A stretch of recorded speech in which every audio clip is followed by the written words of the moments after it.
საფრთხეებზე მინდა ვისაუბრო, რომ ჩვენ მოსახლეობას ესმოდეს, რა საფრთხეების წინაშე ვდგევართ სინამდვილეში, რას აყენებენ ყველაზე დიდი საფრთხის ქვეშ.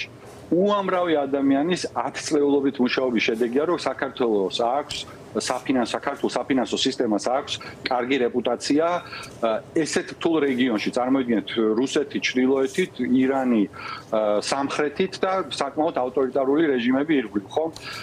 აი ამ სიტუაციაში, როდესაც საქართველოს საფინანსო სისტემას აქვს კაი რეპუტაცია, ეს არის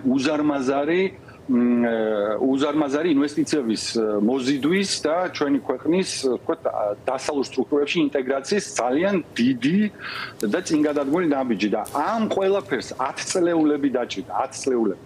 როგორც კი საქართველოს და ეს არ მოხდება ახლა მხოლოდ ამ გადაწყვეტილებით, მაგრამ ერთი დიდი ნაბიჯი უკვე გადადგა ქალბატონ მართუნაო, რომ საქართველოს მოხდეს საყურადღებო ზონაში. ამ შემდეგი ეტაპი რაც არის, რომ საქართველოს იურისდიქცია გამოცხადეს ეგრეთ წოდებულ არამოთანამშრომლ იურისდიქციად, ის მოხდეს საყურადღებო ზონაში და აი მაშინ ეს თუ მოხდა, ჩათვალეთ, რომ ყველა ტრანზაქცია საქართველოში, რომელიც მოვა, დაექვემდებარება განსაკუთრებულ შემოწმებას. ეს ნიშნავს, რომ ჩვენი ბიზნესებისთვის გადარიცხვას დაჭირდება კვირები, რამდენიმე დღე, შეიძლება 2 კვირა. თითოეულ გადარიცხვაზე მოითხოვენ ძალიან ბევრ დამატებით დოკუმენტაციას. ეს იქნება ურთულესი პროცესი, იმიტომ რომ ეს ყველაფერი მაგალითად ბელორუსში, ირანში, რუსეთში თუ ადამიანებს კითხავთ, ვისაც იქ ბიზნესი აქვს, ან ცდილობს, რომ ბიზნესი კონდეს, ეს არის ურთულესი პროცესი. გიორგი, ფიზიკურ პირებსაც, აი მაგალითად ემიგრანტები, რომელთა წილი აქ შემოსული, ესე იგი, არის სადღაც 10%-ის ფარგლებში, ხო, მე მგონი 8-დან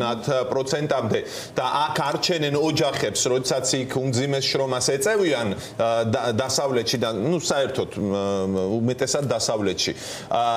მაინტერესებს, ანუ მათაც შეექმნებათ ეს პრობლემა თუ ის მოხდა რაც გვაშინებს ახლა და პროგნოზი. კი, და რაზეც უზარმაზარი ნაბიჯი გადაიდგა ამისთვის, უზარმაზარი ნაბიჯი ბჭყალებში, თუ ჩვენ საყურადღებო ზონაში მოხვდით, აი ეს ის ქვეყნებია, რაც მე პოსტში ჩამოვთვალე, ანუ ეს არის ჩამორჩენილი აფრიკული ქვეყნები, პლუს ბელორუსი, რუსეთი, ირანი, ჩრდილოეთ კორეა.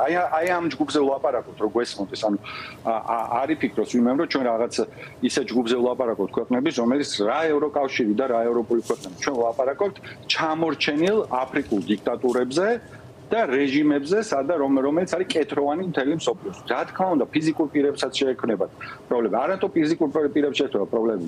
გადარიცხვების გამოწეს ონლაინ შოპინგიდან დაწყებული, ბარათების ტრანზაქციებიდან დაწყებული, დამთავრებული ნებისმიერი უცხოურ ვალუტაში განხორციელებული ტრანზაქციით გაიწელება. ეხლა ჩვენ მივეჩვიეთ, ხო, რაღაცებს მივეჩვიეთ, იმიტომ რომ 21 საუკუნეში კი ამას ვთქვათ, ესეც უნდა იყოს, რომ მომენტალურად ხდება ასახვა, ტრანზაქციებში პრობლემა არ არის, ფინანსური გრადობა გარანტირებულია და ასე შემდეგ.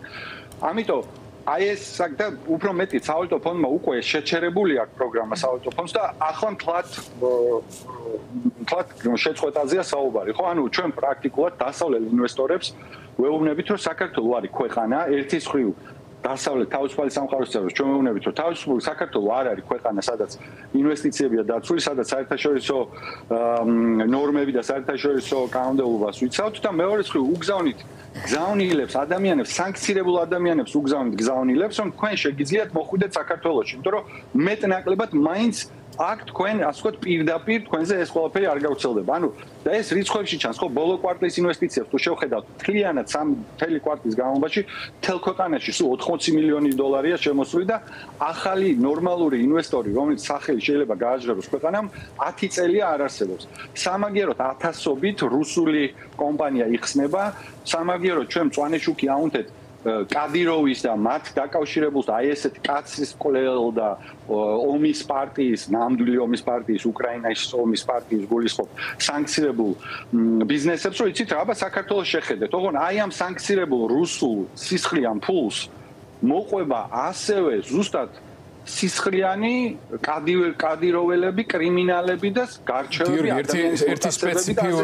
ერთი სპეციფიური თემა კი არა და ნუ შემადგენელი ნაწილი არის რეზონანსის და შედეგების. ეხლა თქვენ ძირითადად ისაუბრეთ მსხვილი ბანკების და მომსახურე კლიენტების მოსალოდნელ პრობლემებზე, საქართველოს მოქალაქეების ან საქართველოში ეკონომიკური აქტივობის სურვილის მქონე ადამიანებზე, მაგრამ ერთ-ერთი ყველაზე მნიშვნელოვანი ნაწილი ქართული საზოგადოებისა და ელიტის ეს არის ქართული მსხვილი ბიზნესი. Ну, როცა ჩვენ საუბრობთ მსხვილ ბანკებზე, მათთან ერთად საუბრობთ, ასე ვთქვათ, ქართული ეკონომიკის, ასე ვთქვათ, სისტემურ მოთამაშეებზე, იმ მსხვილ ბიზნეს სუბიექტებზე, რომელთა მუშაობაზეც არის დამოკიდებული გარკვეული ეკონომიკური სტაბილურობა ქვეყანაში. აი ამ ადამიანებამდე არ მინდა დავიდო, უბრალოდ აი ქართულ მსხვილ ბიზნესს, გარკვეული თამაშის წესების ერთგული არის ხოლმე ყოველთვის, ეხლა ესეთ რბილი და ესეთი აბსოლუტურად თავისუფალი ურთიერთობები არც ერთ ხელისუფლების დროს არ ქონია სასამართლო ხელისუფლების სისუსტის გამო საქართველოში, მაგრამ რაღაც გარკვეული სტატუს კვოს ეგუებიან, ხო, რომ აი არ ერევა პოლიტიკაში, დემოკრატიის პრობლემების მიმართაც არიან, ასე ვთქვათ, დისტანცირებულები და ასე შემდეგ. მთავარია რომ ეკონომიკური და ფინანსური სტაბილურობის გარკვეული გარანტიები არსებობდეს და თუ ამასთან ერთად ფულსაც გააკეთებენ, ამის გამო უბედურები ნამდვილად არ იქნებიან. ეხლა თქვენ რასაც ამბობთ, რუსეთიდან შემოსული საქართველოს ეკონომიკის ზრდის ეს ნაწილი ხო დიწილად მაინც ამ პარაზიტობაზე არის, ხო, უკრაინასთან ომის გამო რუსეთთან ინტენსიური მიმოსვლის. ამ გადაწყვეტილებამ რაც ახლა ეროვნულმა ბანკმა მიიღო თურნავოს მეშვეობები და საქართველოს ხელისუფლების საქციელმა, რომელიც ფაქტობრივად წავიდა წინააღმდეგ საერთაშორისო სანქციების. ამ მსხვილ მოთამაშეებს, რომლებსაც არანაკლებ ესმით ეს ყველაფერი, რაზეც თქვენ საუბრობთ.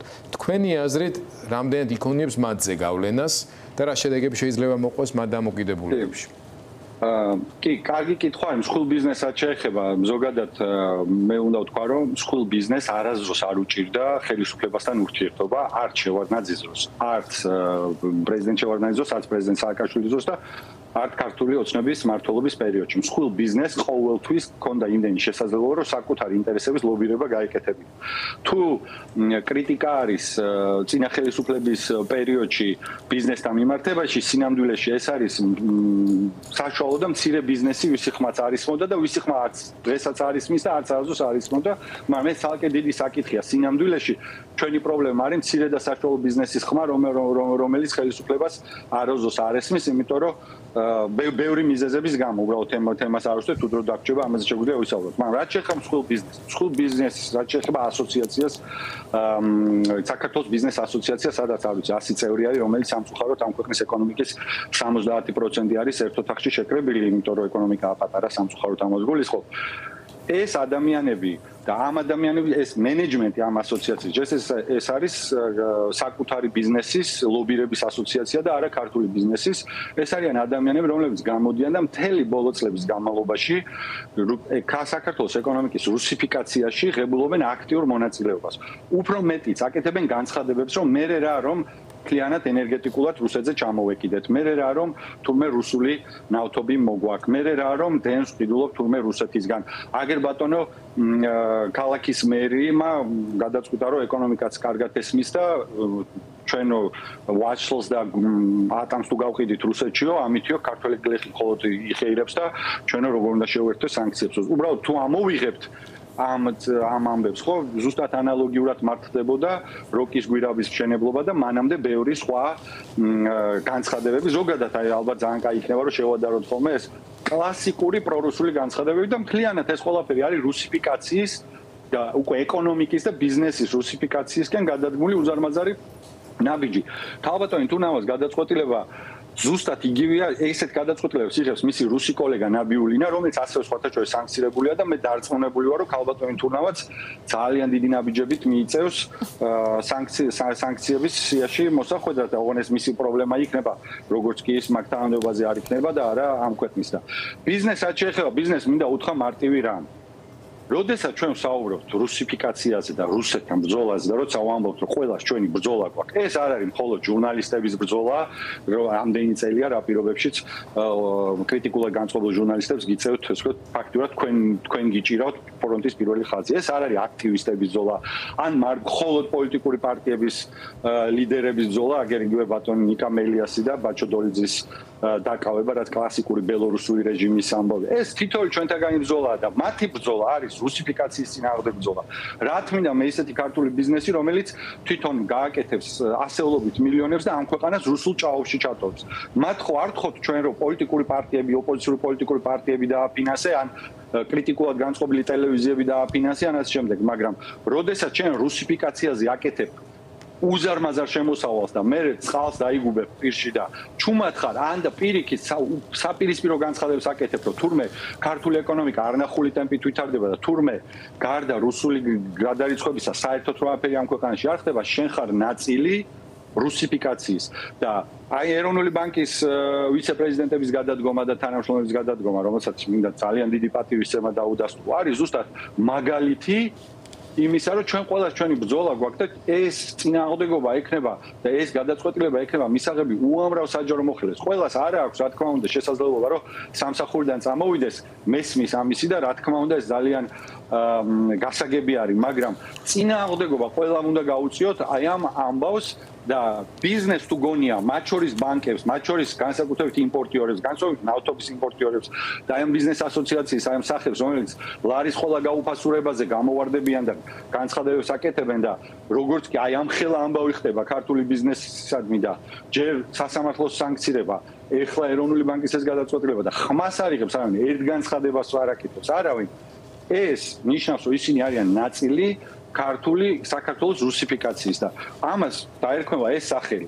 ჩემთვის ეს ნათელია და ესია.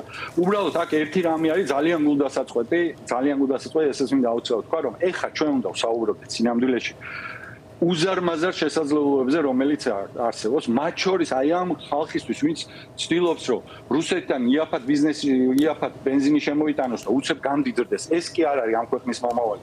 ან და რუსული დანაზოგები რომ შემოვიდა 2 მილიარდი. ამ ქვეყნის მომავალია, რომ შუა კორიდორის ფანჯარა იხსნება. ამ ქვეყნის მომავალია, რომ ევროკავშირიდან მილიარდები მოდის, რომელსაც ვერ ვითვისებთ. გიორგი, ახლა მოვიდა აგერ შეტყობინებები, რომ ყველას ერთ ქვაფში ნუ ხარშავსო, ხო, არიან გამორჩეული წარმომადგენლები საქართველოს ბიზნესში, ვისაც ეს არ ეხება, მაგრამ საკუთარ თავზე მიიღებს ყველა, საკუთარ თავს ამოიცნობს ყველა, ვიზეც შენ ახლა საუბრობ და ხო, ეს ასეა.